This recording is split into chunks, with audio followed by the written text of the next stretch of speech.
Bonjour à vous, les bâtisseurs de vie locale. On se retrouve avec la rubrique Réussir mes 100 premiers jours. On est déjà au jour 40.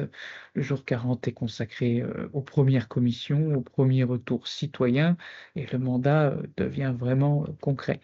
À ce stade du mandat, les commissions municipales elles commencent à se réunir, les habitants posent des questions et les premiers arbitrages concrets s'imposent.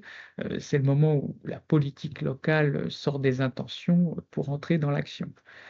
Les commissions municipales, c'est un outil de travail interne.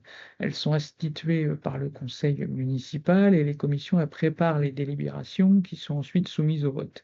Elles sont thématiques, elles peuvent consacrer l'urbanisme, les finances, scolaires, et composées d'élus proportionnellement à la représentation au sein du conseil.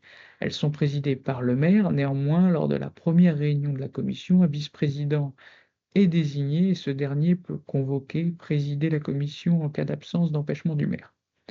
Elles n'ont pas de pouvoir décisionnel, mais elles permettent un vrai travail de fond et de débat et c'est souvent là que les nouveaux élus comprennent la mécanique des projets et les contraintes.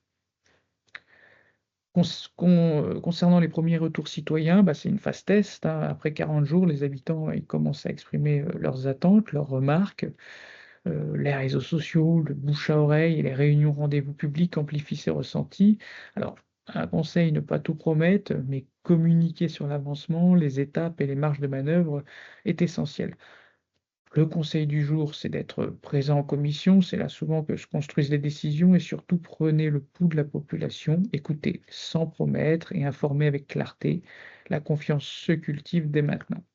Heu, Saviez-vous qu'un débat de politique générale à la demande d'une partie du conseil peut être organisé, à la demande d'un dixième au moins, des membres du conseil municipal, donc 2 conseillers, hein, pour un conse un pour exemple, pour un effectif de 15 conseillers municipaux.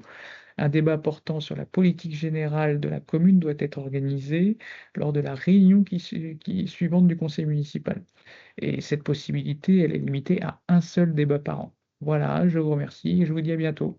Au revoir.